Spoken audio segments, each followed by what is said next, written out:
analysis. Emphasis on the anal because you're getting right up the poop chute when you invest in crypto. All right, so let's look at our gains, okay? Say we're looking for about a 6,000% right here. Okay, there's your gains. What we're gonna do, okay? We're gonna go ahead and erase them, okay? Let's talk about BTC, okay? Bitcoin, okay? Bitcoin, but it should really stand for big trash coin because every time this coin takes a huge shit, we're shitting down with it, getting down now. Yeah, here's what we want the market to do, but here's what the market is actually doing. It's going like this: shit it down, shit it down, shit it down, shit it down, shit it down. Crypto is a musical based on a loving family that now has to wear clothes from 30 years ago and drive around in a car with no roof on it. It would be called shitty shitty bang bang bang shitty bang shitty bang bang shitty shitty bang shitty shitty. I think I give a pal. The other day I got a job selling couches. I did one fucking day and I quit.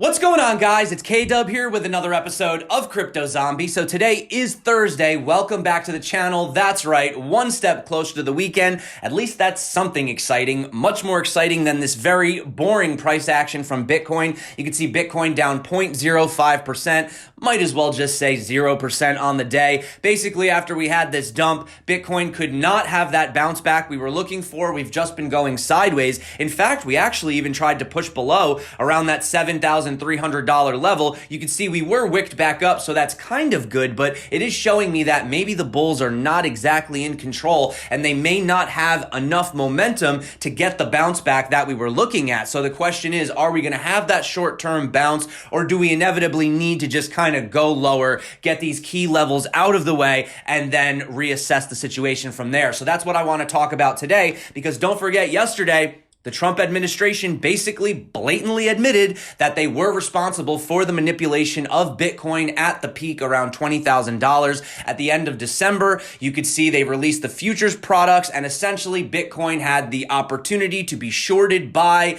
Wall Street, which is who we were begging to come in. We need Wall Street, guys. Well, they're here, and the price has now been manipulated and may never be the same again. So I just want to kind of point out, if Bitcoin is supposed to be this sort of non-correlated asymmetric asset honey badger that just doesn't care, well, then what are you complaining about? So let's talk about that. Let's see what's going on. I do want to talk about price action short term, and I want to look at a few different interesting perspectives about what might actually be happening with Bitcoin, whether or not we're even in a bull market anymore. Those are questions that I've heard from the community, and that's what we're going to talk about today. If that sounds good to you, you know what to do. Also, if you are not subscribed to the Crypto Zombie channel, well, we do this every single day, and you're probably missing out. And you guys know we do give away Ledger Nano S's every single day on the channel. Well, we give them away on Mondays, but you can comment on any video, and then you can be picked randomly. So let's give it a refresh. Let's see what's going on. So you're noticing a lot of green in the altcoins today, whereas Bitcoin is down. So it looks like some people may be trying to, move into altcoins. Maybe they think that altcoins are a better possible solution. We did see some of the grayscale investments moving into altcoins, right? So that is something we could talk about moving forward. But once again, the really kind of elephant in the room here is we have no volume. Or at least we don't have enough, in my opinion. We're seeing volume way lower than some of these key levels that I consider to be very important. I mean, Bitcoin hasn't been over $1 billion in real volume in, I lost track. Actually, I literally stopped counting. That's how long it's been. Now, you can see in the past 12 hours, it has been slightly neutral with a slight sell. I do like the fact that the longs and shorts have sort of leveled out. Shorts being a little bit higher today, but essentially, it's a little bit of an indecisive market right now as we speak. I mean, do we even need to go into any of these moving averages? We're sitting below all of them, okay? Probably could have just broke out the EMA ribbon, but essentially, Bitcoin is not really sitting in very pretty territory right now. Which is why I am thinking to myself, maybe it might be a little bit oversold. We might be looking for that bounce back, but currently the bulls just aren't really showing the confidence right now. Now, the one thing I do want to point out is we did close the CME futures gap, but don't forget there is also one on the 4-hour. Now, I do not necessarily think we have to close this gap. I just want to make myself clear, but I want to point out that we did wick down. We actually started to close some of the gap, but we were unable to, close the rest of it. So you can see right here, we were able to close from here to here, but we still do have this section, and we still are looking at around that $7,185 level for Bitcoin to actually close the gap, which really from where we're sitting right now is not much of a fall. I mean, you're only looking at about 4.2%, which what's another 4% at this point, right? We've already fallen almost 50. So, don't forget though, we do have a CME's futures gap all the way up here at around, let's see where this one's at. That is at that $11,945 level, but let's not get ahead of ourselves. We're nowhere near that. We need to really focus on what Bitcoin is trying to do right now because clearly it's not looking that healthy. So having a look at Bitcoin, excluding all the indicators and major moving averages, essentially, I really do still believe we are in this descending wedge. I haven't moved any of these lines since I put them in back here, and you can see that Bitcoin every single time dips below it, it does pull back up and get supported. So until this trend breaks, unfortunately, Bitcoin is following this downwards trend. Now, of course, eventually it does come to an apex way down here at around $5,786, but I don't think Bitcoin's going that low. I'll get into that in a minute. But basically right here, what you could see is Bitcoin has been supported by this trend. So having a look at this right here, it doesn't seem like Bitcoin would want to fall below that, down to around that $7,100 level. Now, while it is possible, it is more likely to see Bitcoin actually try to bounce up and retest sort of that 7.7K level right here, because that's where we were previously wicking down to, right? You usually don't see Bitcoin just keep dumping and dumping and dumping. It usually has a little bit of a bounce back, but currently, we're not really seeing that as we speak. So that was a little bit of a concern. In fact, actually, if we just sort of zoom out here and just have a look at what this, kind of looks like in general right here, some people are saying this is starting to actually look like the psychology of a market cycle from Wall Street cheat sheet, essentially saying that we're almost putting in a mini market cycle. So that would really be something very interesting that we really haven't seen in Bitcoin before. So that's something that would be very interesting to actually run with. Now, having a look at this, I do want to point out the similarities between what we had here with this triangle and this one here. Now, some people are calling for measured moves, saying that, we measure from here, we got to fall all the way down to like these $5,000 levels. Well, let me just explain something super quick. If you have a look right here, and I just want you guys to watch this real quick so you can understand my logic behind this. If I actually was to make a measured move, okay, from top to bottom here, essentially this is basically back here, what this was right here, okay? So if we were to actually, have that drop, let me show you that we should have actually dropped even farther than we did, right? Look, we should have theoretically fallen down to about, $326. Well, Bitcoin clearly didn't do that. So what might be a better way to assess this if you are looking at it is actually just having a look at the percentages. So if you go from top to bottom here, you see that that was roughly about a 50% drop, right? Well, if we take that same drop from here and we go down to where Bitcoin actually did fall, well, that was about a 50% drop. So really what we need to be looking at is the percentages, right? So if we do take that same logic going from top here to bottom, okay, essentially, that's roughly a 34% drop. So if we take that from when Bitcoin actually started to fall and we go down to the bottom to about 34%, well, you're actually looking at around that $6,500 level, which is even lower than I said we might go. But what's interesting about that is you find yourself supported right here, okay, by this level where you found the majority of the accumulation back in the end, or the middle, I should say, of the bear market. So it's almost like these levels are playing out way too perfectly, right? The Fibonacci playing out perfectly at the $7,200 level. Now, here's the other thing. You might just be looking at this and saying, and I want to go over different perspectives because, who knows what's the correct one. That's why I want to show you these different options we could look at. This is another scenario. You could see that maybe we're just forming a giant, basically triangle, right? And if that's the case, then yes, we could come down to the bottom of this range. Falling straight down would bring you to 6,000. But once again, I don't think that that's what we're going to do. But you could see that we have had that nice support again, where we had basically Bitcoin hit this level at around that $7,475 level and instantly pulled back when we were trying to have that, that start to the crazy, basically explosive blow off top of the bull run. So I do think that is playing into it as well. And actually, if you switch this to the logarithmic view,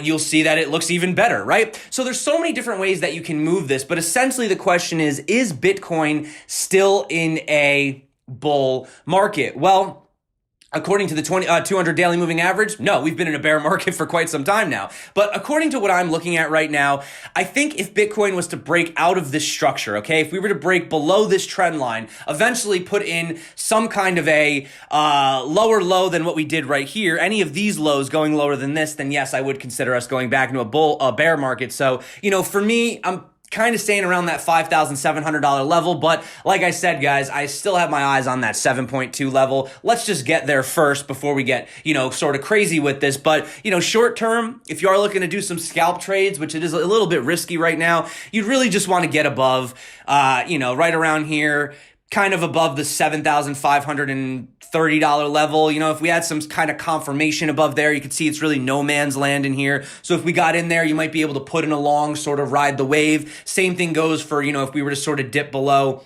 that $7,300 level, you can catch the wave. If you want to put in an order now, it's a little bit more risky because we don't have a confirmation on which side we're going to, but that's pretty much what I'm looking at, and I'm not going to be putting in a trade or a position until I get confirmation to either end, okay? So I'm waiting to either break above the resistance or get below this. I wouldn't really consider this wick the support. The support's more around 7,358, but we did wick down to it, so it might be psychological. And I also wanted to point out that the altcoins were not safe from the dump yesterday either. You could see that they basically hit right here. They fell down, but they were supported by what used to be the previous resistance. So I do consider this actually pretty good for the altcoins, but notice now they are still back in their trend, trending back downwards towards the bottom. So by November 16th, we're going to pretty much know whether or not the altcoins are looking for a breakout or a breakdown as a whole, and we will keep our eyes on that moving forward. But I do want to talk about what caused this. Why did we have this dump? How did it happen, right?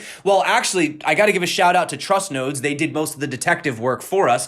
You could see right here, essentially, Bitcoin's sharp fall of minus 7% was all within just 4 minutes when around 4,000 BTC were sold on just Bitstamp. Then 124 Bitcoin were sold at 12:41 London time later, bringing the price down to 7,900 and then to 7,700. And the interesting thing, and here's like the conspiracy after that, 2 more sell-offs around 75 Bitcoin each followed, so bringing to an end what looked like a very precise operation. The price was basically being brought down in $100 increments each time, right? Little shady how that was exact, right? Bitstamp, keep in mind, is one of the exchanges that determines the price of Bitcoin fiat settled futures on CME. So here's where it actually gets interesting. The price at the CME futures is not determined by supply and demand, but by the average of the price of Bitstamp, Coinbase, Kraken, and itBit all combined. So if price is manipulated at Bitstamp by market selling large orders in a way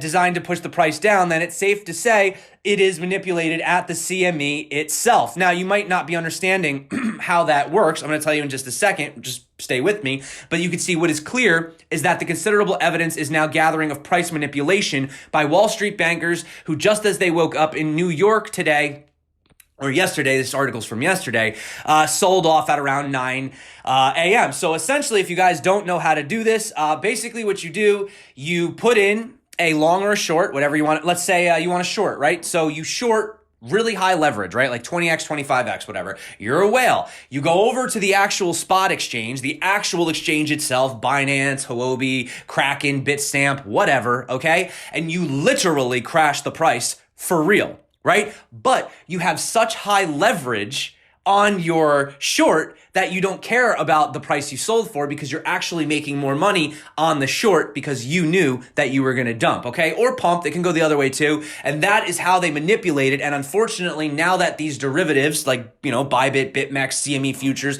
have been introduced into cryptocurrency, a lot of people are saying it's ruined it forever. That's it. Well, the reality is this was inevitable. It was going to happen either way. So you can't pick and choose what you want to come to Bitcoin. You can't go, oh, well, I liked when we did this, and this, but I don't like when we did this, and this. No, if Bitcoin is supposed to be unstoppable, if it's supposed to be an asymmetric, non-correlated asset, then it should be able to overcome any type of government or financial manipulation, right? That's just my personal opinion. That's what I think, or else why are we here? Why are we doing this, right? If Bitcoin isn't actually what it's set out to be. right? Satoshi's vision. So that's what I wanted to point out. But listen, you can see right here, this is nothing new for other commodity markets where, courts have found banks guilty of rigging the price of gold, silver, even fiat money itself. We've talked about that before. Only difference this time is it's not a bunch of, old guys that are holding on to old-fashioned stocks and commodities. It's a bunch of crypto people. So they've basically just moved the manipulation into another market.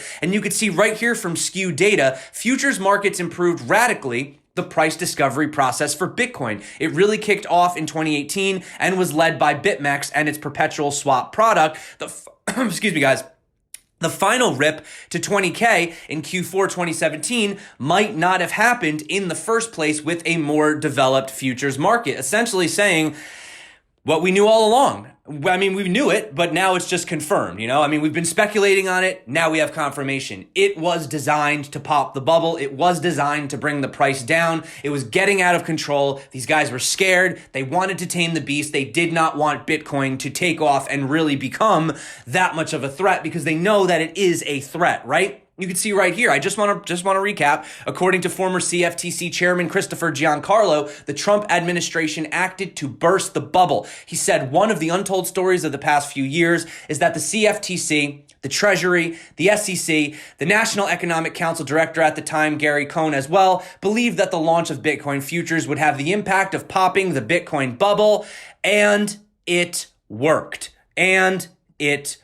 Okay? And here's the interesting thing. Now, what do you guys think about this? I want your opinion on this. Drop this below because I'm still trying to wrap my head around whether or not this is a bullish or bearish thing. I think it's bullish, but you let me know. Yesterday morning, this was a tweet from Bakkt Volume Bot. You could see this was around 6:12 a.m. my time, and Bitcoin was sitting at around $7,982, and the volume was about 8 Bitcoin. Okay? Now, as I was making my video yesterday, Bitcoin volume had skyrocketed from 8 to, I can't even make this up, 579. Now, I want to show you, this is from yesterday, I didn't refresh it. If I give it a refresh now, you'll actually see we're at 195. But the interesting thing was yesterday, we actually closed out at an all-time high of 640 contracts, up 653%, new all-time high. And it wasn't just an all-time high by crossing the finish line and took the picture of my nose. No, this is incredible. This is $4.8 million, whereas the highest before that was 1.9. And you could see it had been dwindling and basically sitting down there ever since. So what is this all of a sudden immediate interest in Bitcoin? And why did the largest amount of interest in Bitcoin from Bakkt come on a day when Bitcoin had a terrible 9% dump? It did pull back up, but overall it fell around 9%. What does that mean? Is this bullish? Does this mean that they are interested? Now they're excited about these cheap prices. They want to get in on it because don't forget, even though we have seen the price getting suppressed, data, if you want to check out yesterday's video, proved that we were actually seeing longs increasing over time. Actually, I'm sorry, that was from 2 days ago. But that's just basically the situation I wanted to point out. We could talk about Bitcoin all day, guys. We could talk about price, but I want your opinion on it. What do you think is going on? Is Bitcoin ever going to be the same? Can we even look at these models, stock to flow? Look at the halvening. Does it matter anymore? Are they still applicable now that we have all these different guys leverage trading, shorting, and all these different derivatives? Or was this inevitable and Bitcoin just needed to have a major cool off? And also, do you still think we're in a bull run? Or do you think we're heading back to full-on bear? Let me know what you think, guys, because it is at that teetering point where it could go either way, right? But talking about some good things, and then let's get on out of here. I do want to point out the real reason for Bitcoin, essentially censorship resistant, right? You don't have to deal with your government's hyperinflation. And you could see this was a nice story from Venezuela. It says, in Venezuela, I used Bitcoin to pay for the birth of my son. This is from Jose Rafael Peña-Golem. And he says, September 30th, my first son, Adrian, was born in Caracas, Venezuela. Thanks to my hard work and my savings in Bitcoin, I managed to pay in one day all of the medical costs for the birth of my child in the midst of economic crisis roiling my country. Adrian was born in a decent private clinic in the Venezuelan capital. So there you go. And also speaking about just blockchain adoption, right? Adoption of these products, you are seeing that Brave browser is actually becoming increasingly popular in Spain. In fact, it's ranking 10th in the communications category on their Google Play Store. The ranking does prioritize engagement over the number of downloads, which actually shows that the browser has been increasing in popularity, not just in downloads. People are actually using it. So that is really awesome. And if you guys haven't tried Brave Browser, you know, you guys do basically get paid to surf the web. Also, if you guys, did I just say surf the web? I definitely did. Yeah, I grew up in the 90s. Okay, so long story short, if you guys are, you know, I do know I have to, you know, I do have ads in these videos, right? If you guys are tired of watching them, you know, you can watch YouTube videos on Brave, right? I am a Brave publisher. You guys could, you know, tip if you want. You don't have to. But if you do download it using the link, I believe you still get $5. I think they're doing that. And also, guys, just wanted to remind you that the Ledger Nano X to the Moon edition is out. It actually comes with this. Can you see? It's kind of like a cool, like 3D little card that it comes with. And this is the, you probably can't see this if I zoom in. Probably not.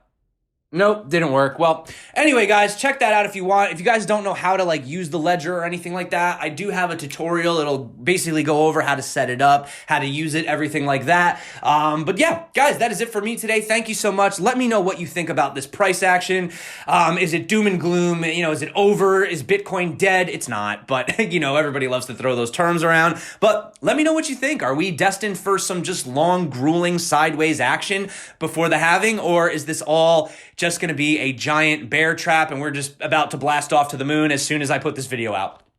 Well, you're obviously going to know if you're watching, but let me know what you think. Thank you so much for coming back to the channel. You guys rock. You're the reason that I do this every single day. Be safe out there. Tomorrow is Friday. I know many of us are excited about that, especially for everyone out there dollar cost averaging. Probably one of the most exciting